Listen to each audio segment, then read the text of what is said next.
سلام، امروز اومدیم با هم یک دلمه برگ موی خوشمزه بپزیم که مطمئنم با خوردنش هیچ وقت طعمشو فراموش نمی‌کنی. قبل از اینکه بریم آموزش رو با هم ببینیم، اول سابسکرایب کن و زنگوله رو فعال کن تا ویدیوهای منو از دست ندی.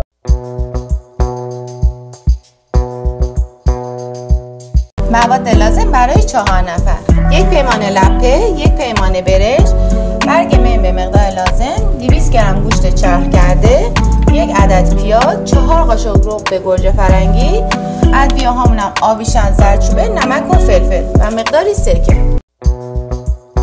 لپه‌هامون رو با آب میشوریم و میذاریم که آبش به جوش بیاد. باید لپه حداقل 2-3 تا قل بزنه. بعد برنج رو بهش اضافه میکنیم. البته به لپه‌مون حتما مقداری نمک اضافه میکنیم.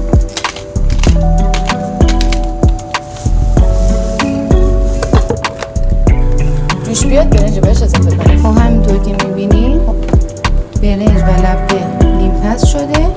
در این مرحله باید بریم که اینا رو آبکش کنیم. اول پیاز نگینی خورد میکنیم. یه چیز خنده‌داری که هستش، من همیشه برای همه غذاهایی که یاد گرفتم یا سالها درست کردم، همیشه بزرگترین خرابکاریم اینه که همیشه یکی از مواد اولیه رو فراموش میکنم بریزم. و الان شما فکر میکنین که واقعا من کدوم یکی از مواد اولیه رو اصلا میشه توی این جا گذاشت. خیلی غیر قابل باوره. من دفعه اولی که درست کردم کامل درست کردم، ولی همین چند سال پیش که میخواستم درست کنم چون مهمان داشتم و اینا عجله‌ای درست کردم، لپه رو متاسفانه فراموش کردم که بریزم.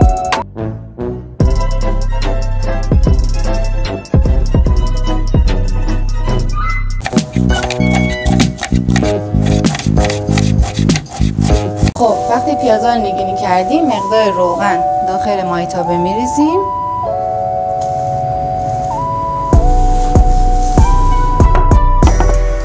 میذاریم گرم بشه تا پیاز رو بهش اضافه کنیم. خب روغنمون گرم شده، الان پیاز رو بهش اضافه میکنیم.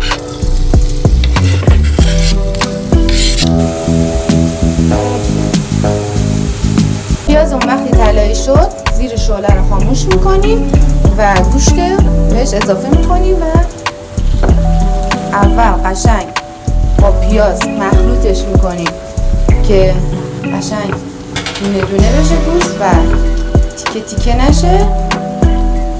وقتی کامل با پیاز قاطی شد بعد زیر شعله رو روشن میکنیم و سرخش میکنیم. اینکه کامل گوشت سرخ بشه و دون دون بشه با پشت قاشق بهش میکنیم و سعی میکنیم که با پیاز مخلوط بشه.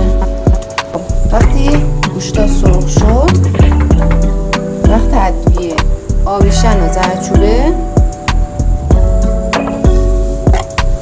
فلفل سیاه،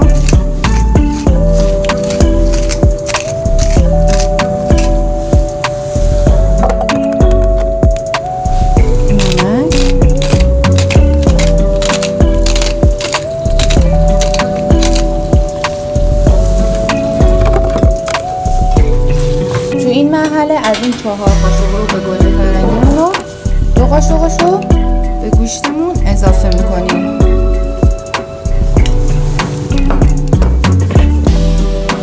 و کامل سرخش میکنیم.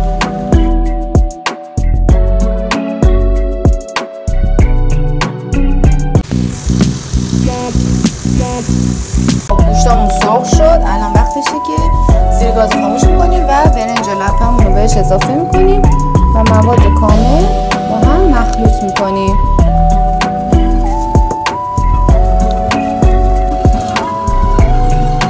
خب الان وقت آماده کردن سسه. بقیه ربمون رو داخل ظرف میریزیم.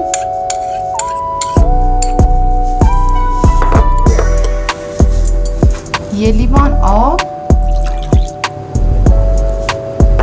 و مقداری سرکه.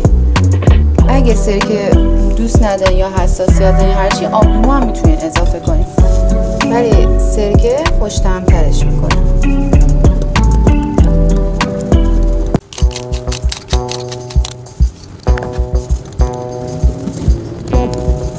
خب الان وقت پیچوندن. یه مدل بخچه‌ای براتون میپیچم.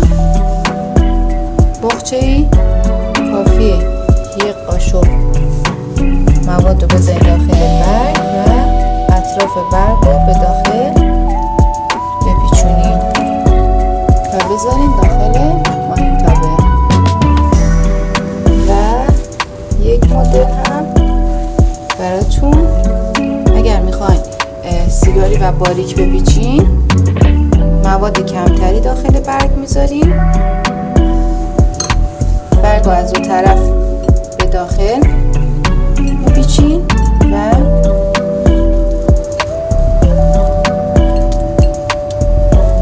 باریک به این صورت میپیچیمش و میذاریم داخل ماهیتابه.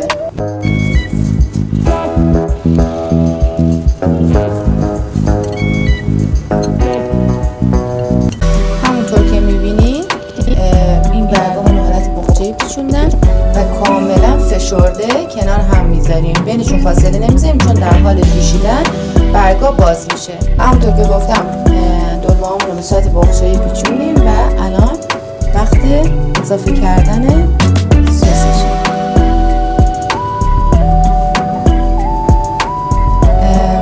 اصلا فکر نکنین که یه وقت آبش اینا کمه، چون که خودش آب میندازه و اگه خیلی آب داشته باشه هم که غذا بی‌مزه میشه و همین که برگامون باز میشه. میتونین تو این مرحله بهش روغن اضافه کنین، هم میتونین که در آخر به خاطر که برگاتون براق بشه روی برگاتون وقتی که پخت روغن داغ اضافه کنین، بره که بپزه با شعله خیلی ملایم و روی فرصت. خب غذامون آماده شد. به به به به، نگم از عطر و بوش و رنگ و لعابش. بریم که با هم بکشیم ببینیم چه طعمی شده. البته توی که تا اینجای ویدیو اومدی ممنون میشم که اون قلب سفید و قرمزش کنی و نظرتو برام کامنت کنی.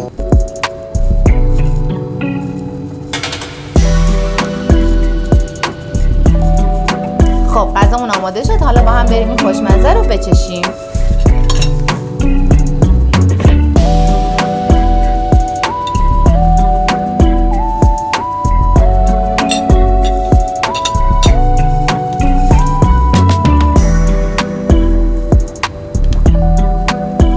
طعم بی‌نظیر و عالی و فراموش نشدنی.